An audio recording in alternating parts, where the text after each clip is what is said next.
అవన్నీ బాగా పాపులర్ ఇండస్ట్రీలో. అది చెప్తున్నా నేను. అలాగే కడిగి చెప్పించుకుంటారు. గబ్బాలేమో కొంతమంది ఏమో నవ్వుకు ఒక రోజున అక్కినేని నాగేశ్వరరావు అన్నపూర్ణ స్టూడియోలో మర్రి చెట్టు ఉంది కదా, దాని కింద కుర్చేసి కూర్చునేవారు సాయంకాలం పూట. అప్పుడు మధ్యాహ్నం పొద్దున పూట రోజు అక్కడ ఉంటే కోటారావు అని పిలిచారు. వెళ్ళే పాపం మహానుభావుడు, ఎంత ఇష్టం. ఇద్దరు అని సినిమా ఒకటి రిలీజ్ అయింది. అవును, కోదండరామిరెడ్డి గారి దాంట్లో నాగార్జున నాగేశ్వరరావు ఇద్దరు ఉంటారు. తాగొచ్చి మాట్లాడితే నాగేశ్వరరావు తాగుడు నీకేం తెలుసు తాగుడు గురించి అని క్లాస్ పెడతాడు. అలా ఇంట్లో తల్లిదండ్రులు ఒరిజినల్ మాట్లాడుకున్నట్టు ఉంటాయి. ఆ సినిమా గురించి ఏంటి అనే ఉద్దేశం అన్నాడు. దాంట్లో నేను వెళ్ళను. ఏముంది చెప్పు సరదాగా అందరూ అంటుంటారు వినాలి ముందు అన్నాడు. ఏముంది సార్ సినిమా, ఇద్దరు ఎలా ఉందని అడిగితే నిద్ర అన్నారన్న. చాలేదా నీ లెవెల్కి చాలేదన్నాడు. బాగానే ఉంది కానీ చాలేదన్నాడు. చేతిలో మామిడి మండ ఒకటి చిన్నది పట్టుకుని ఇలా అనుకుంటూ మాట్లాడుతున్నాం. ఈ లెవెల్కి చాలేదు అన్నాడు. ఏముంది సార్ కొంచెం బాధపడతారేమో అన్నాడు. పర్లేదు చెప్పు అన్నాడు.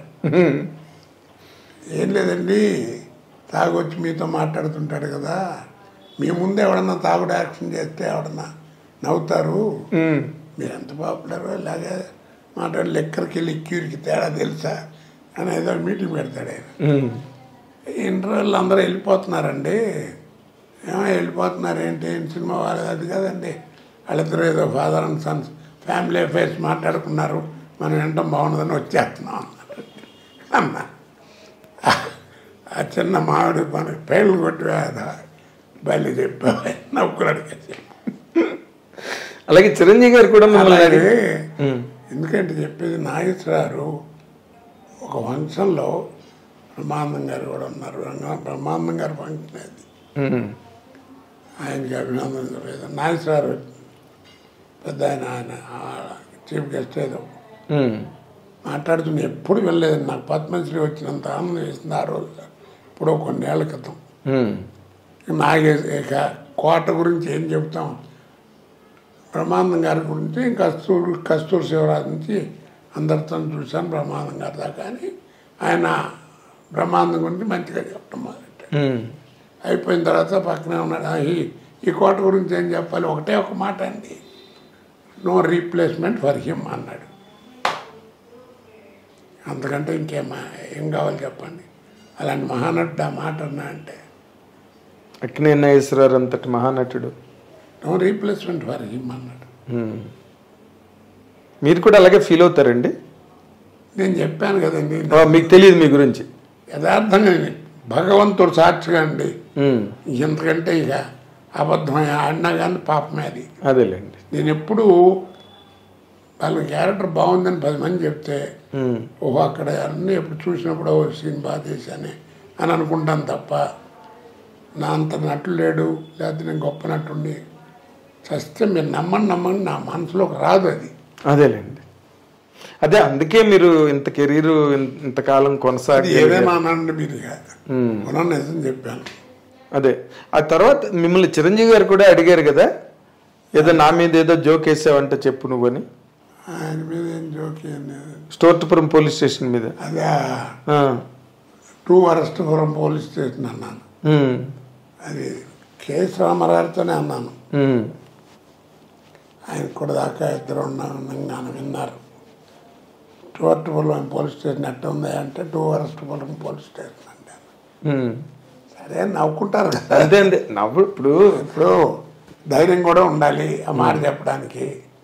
అలా చెప్పాలనే ధైర్యం ఉంది కదా అనేటువంటి మెంటాలిటీ అయితే మనం ఏం మాడుతున్నాం అవతలవాడికి తెలుసు, వాళ్ళు ఎంజాయ్ చేయరు కదా. కానీ ఇప్పుడు మీరు ఇంత సాత్వికంగా ఇంత సహజ సిద్ధంగా మాట్లాడే ఒక పరిపూర్ణమైన వ్యక్తి, నటుడుగా కూడా అందరూ ఒప్పుకుంటారు. కానీ ఒక టైంలో ఇండస్ట్రీలో మీరు ఎవరినో చాలా పెద్ద వ్యక్తుల్ని సినిమా ఇండస్ట్రీలో దూషించారని, మిమ్మల్ని బాయ్కాట్ చేయాలని అందరూ నిర్ణయం తీసుకున్నారని, తర్వాత ఆ నిర్ణయం తీసుకున్న మర్నాడే మీరు గణేష్ సినిమాకి బుక్ అయ్యారని అప్పుడు ఆ టైంలో ఇండస్ట్రీలో మాట్లాడుకున్నారు. ఇది నిజమేనా? నాకు తెలియదండి. ఉమ్. నా నోటీసు రాలేదు, ఓకే. యథార్థంగా రాలేదు. ఉమ్. ఎందుకు అనుకుంటారండి ఆర్టిస్ట్ కనపడుతుంటే?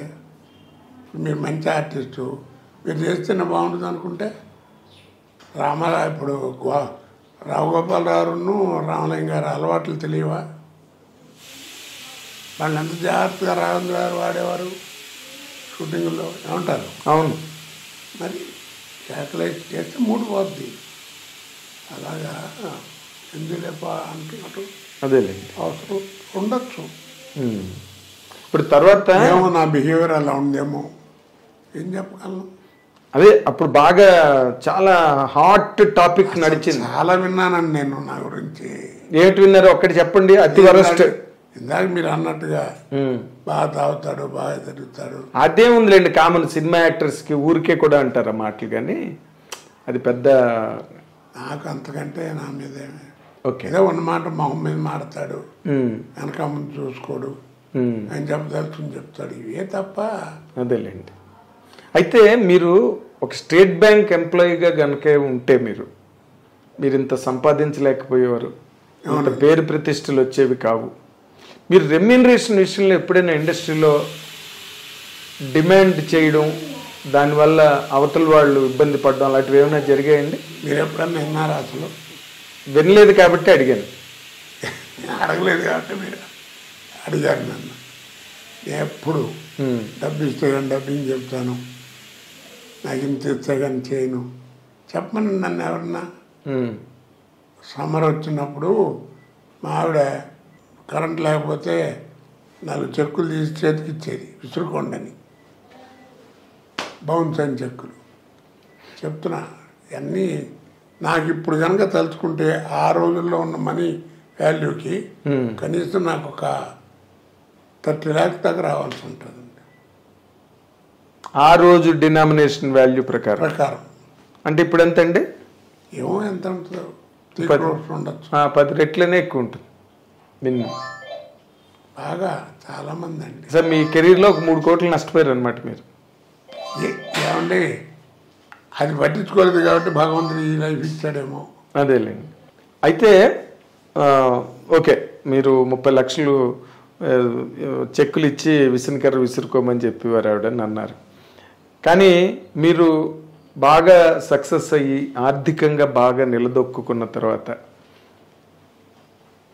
మీ జీవితంలో మీరు ఫేస్ చేసిన సందర్భాలు తలుచుకుంటే ఏమనిపిస్తుంది సార్? అరే నాకేదో కష్టం వచ్చిందనుకోండి బాధపడతా. అరే ఇంతమందికి సహాయం చేసాం, ఇంత చేసాం, భగవంతుడు ఎందుకు నన్ను ఇబ్బంది పెడుతున్నాడు, ఏం తప్పు చేయలేదే, నేను చెడిపోయిన వాళ్ళతో తిరిగానేమో కానీ నేను ఎవరిని చెడగొట్టలేదు అనే తత్వం నాది.